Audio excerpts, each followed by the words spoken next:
Alien surgeons replaced a human guard's blood. He woke able to hear every assassin. The first thing Milo Draven noticed when he woke up was that the ceiling was the wrong color. The second thing he noticed was that he could hear his own heartbeat like it was being broadcast through a stadium sound system, which, given the circumstances, seemed like an unnecessary flourish. "Great," he croaked, staring up at a ceiling that pulsed faintly with bioluminescent panels, the kind of aesthetic choice only a species with zero concept of calming would make. Kidnapped by the galaxy's cheapest interior decorators. This is what I get for taking a job that paid in exposure and the honor of service. Nobody answered. Which was rude, honestly, given that he'd clearly said something clever. He tried to sit up and immediately regretted it, because his whole body felt like it had been drained, scrubbed out, and refilled with something that was definitely not blood, or at least not blood as he understood the concept. There was a faint hum under his skin, like his veins had unionized and were now running on a different power grid entirely. "Ah. You are awake." The voice belonged to a HFY surgeon, tall, gray-skinned, with too many joints in his fingers and the particular bedside manner of someone who had learned charm from a technical manual. His name, according to the little badge clipped to his medical smock, was Threll. "Awake, alive, and extremely curious why my blood feels like it's got Wi-Fi now," Milo said. "Also curious why nobody asked my permission before doing whatever it is you did to me. Little heads up would have been nice. A pamphlet. A consent form. Anything." "You were dying," Threll said flatly. "There was not time for a pamphlet." "Fair. Fair point. Can't argue with, you were dying, that's a pretty strong rebuttal." Milo rubbed his temples, and the hum under his skin buzzed a little louder in response, like it was listening. "So what exactly did you replace? And please don't say, everything, because I've had a long week and I don't think I can handle everything as an answer right now." "Your blood," Threll said, as if that clarified matters. "You took a plasma round to the chest during the extraction. Standard human blood does not tolerate plasma rounds well. It tends to boil." "Cool. Cool, cool, cool. Boiling. Great information to have. Thank you. We replaced it with a synthetic compound. Nanite suspended, oxygen efficient, self-repairing." Threll said this with the mild pride of a mechanic describing a very good carburetor. "It was originally developed for our own soldiers. You are, in a sense, the first human field test." "In a sense," Milo repeated. "In a sense, I am a lab rat. A very lucky lab rat. You are alive." "I'm alive and I can hear my own bloodstream like it's got a drum solo going. Is that normal? Is that a feature or a bug?" Threll paused in a way that Milo, even without alien-translated body language training, recognized instantly as the universal pause of someone about to admit something they'd rather not. "It may be a side effect," Threll said carefully. "The nanite compound was designed to enhance neural conductivity for combat reflexes. It appears to have had an unusually strong effect on your auditory nerve pathways." "Come again?" "Your hearing," Threll said. "It may be substantially improved." Define substantially. As if summoned by the question itself, Milo heard it, a conversation, hushed, clearly meant to be private, coming from somewhere that should have been way too far away and way too soundproofed for him to catch a single syllable of it. Two voices, low, urgent, arguing about the human and whether the procedure had been authorized and whether command would be furious. Through the wall, 3 rooms down, "Is that you guys?" Milo asked, pointing vaguely toward the corridor. "Talking about whether you were allowed to do this to me?" Threll's gray face did something complicated, which Milo was fairly sure translated to "oh no." "That door is soundproofed," Threll said slowly. "Apparently not soundproofed enough for whatever you turned my ears into." Milo grinned, delighted despite himself. "This is either the best or worst thing that's ever happened to me, and honestly the jury's still out. 3 days later, Milo was back at his post, because apparently being turned into a science experiment did not come with paid leave, which felt like a real oversight on somebody's part.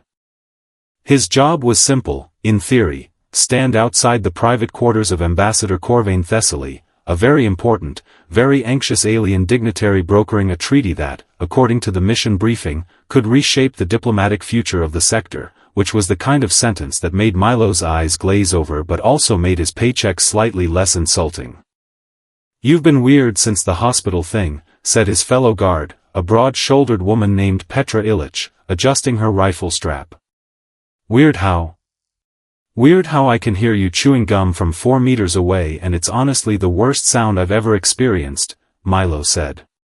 "Weird how I heard the cafeteria staff arguing about soup recipes 2 floors down. Weird how—" He stopped. Because underneath Petra's gum chewing and the ambient hum of the building's climate systems and the distant murmur of diplomatic small talk, there was something else. Whispering. 3 walls away, maybe 4. 2 voices, human adjacent judging by the cadence, talking in short clipped phrases about the West Corridor, and when the ambassador moves to the summit hall, and make it look like an accident.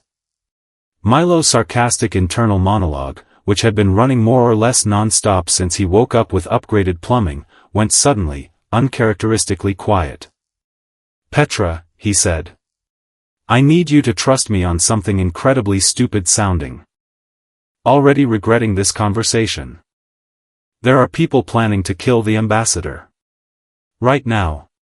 West Corridor. I can hear them." Petra stared at him. "Through the wall. Through the wall. Through, like, several walls, actually. I don't love how good my hearing has gotten. We can workshop my feelings about it later. Right now we've got a problem." To her enormous credit, Petra didn't argue. She'd apparently decided that a man claiming supernatural hearing was less weird than everything else that had happened to Milo lately, which, fair, honestly. They moved. The West Corridor was empty when they arrived, which under normal circumstances would have been reassuring. Under Milo's new circumstances, it was not, because he could hear breathing coming from behind a maintenance panel that absolutely should not have had a person breathing behind it. 2 of them, he whispered to Petra. "Behind the panel. And I think, yeah, there's a 3rd, moving through the ductwork above us, because apparently that's a thing that happens now. People just casually crawl through ducts like this is a heist movie." "You're enjoying this," Petra hissed. "I am extremely not enjoying this. I am terrified, but also, yes, a little bit, because this is objectively a wild Tuesday." The maintenance panel burst open. 2 figures in dark tactical gear lunged out, and Milo, who, to be fair, had never in his life been what anyone would call combat elite, found that his new blood came with an unexpected bonus feature: reflexes that arrived roughly half a second before his brain had finished processing the threat, which, in a knife fight, turned out to be the exact half second that mattered.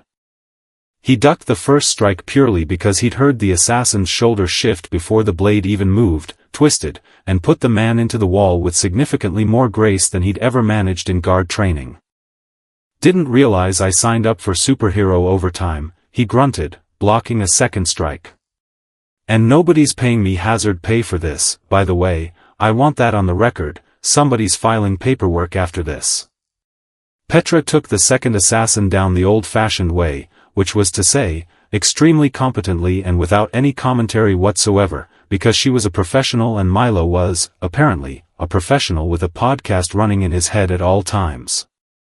The 3rd assassin dropped from the ceiling vent directly behind Milo, and here was where the hearing really earned its keep, because Milo heard the exact creak of the vent grate shifting a full second before it happened, spun, and caught the man's arm mid-strike. "You know," Milo said, wrestling the assassin into a very undignified headlock, "under normal circumstances I would have had 0 chance against 3 trained killers, but thanks to some gray alien surgeons using me as a walking science fair project, here we are, me winning, which, weird flex, but okay." The assassin, understandably, did not respond to this. He also did not manage to escape the headlock, which was really the more important detail. By the time Ambassador Thessaly's actual security detail arrived, the fight was over, the three would-be assassins were zip-tied to a railing, and Milo was sitting on the floor catching his breath while Petra radioed it in with far more composure than the situation probably warranted. "You," said the ambassador himself, arriving a few minutes later in a flurry of robes and aids, "saved my life." "Technically your blood nanite lab experiment saved your life," Milo said. "I just came along for the ride, but sure, I'll take the credit, I've earned it."